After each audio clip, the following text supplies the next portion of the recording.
এবার বিস্তারিত সংবাদ।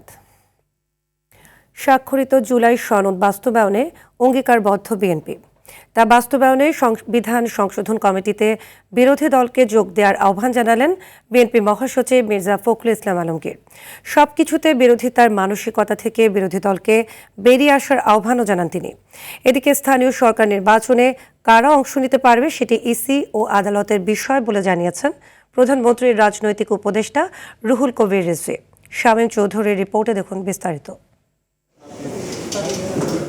রোববার দুপুরে রাজধানীর ইঞ্জিনিয়ার ইনস্টিটিউট মিলনায়তনে ২৪-এর গণ অভ্যুত্থানে শহীদ সাংবাদিকদের পরিবারকে সম্মাননা প্রদান অনুষ্ঠানের আয়োজন করে ন্যাশনাল এডিটর্স কাউন্সিল।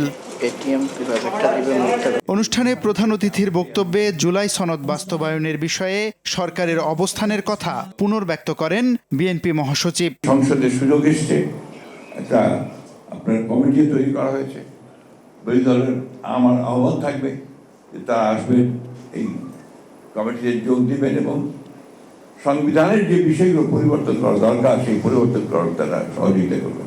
এদিকে আগারগাঁওয়ে নির্বাচন কমিশন কার্যালয়ে দলের ২০২৫ বর্ষপঞ্জির আয় ব্যয়ের হিসেব প্রদান করেন বিএনপির সিনিয়র যুগ্ম মহাসচিব রুহুল কবির রিজভী। পরে সেখানে সাংবাদিকদের প্রশ্নের জবাবে স্থানীয় সরকার নির্বাচনে প্রার্থীদের দলীয় সমর্থন ও কাউন্সিলের বিষয়ে দলের অবস্থান তুলে ধরেন তিনি। দলের প্রতীক নিয়ে কোনো নির্বাচন হচ্ছে না, তো সেই ক্ষেত্রে সর্বোচ্চ নীতি নির্ধারণী যে ফোরাম আছে তারা বসে পরবর্তীতে এটা জানাবেন। এখন পর্যন্ত এই বিষয়ে কোনো সিদ্ধান্ত হয়নি।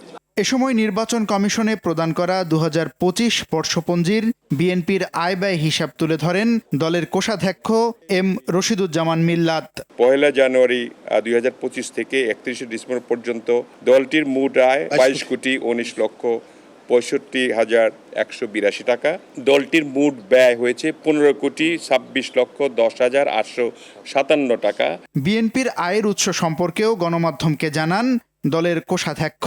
নির্বাহী কমিটির চাঁদা, প্রাথমিক সদস্য ফর্ম বিক্রয় ইত্যাদি মিলে এই টাকাটি হয়েছিল। শামীম চৌধুরী, RTV, ঢাকা।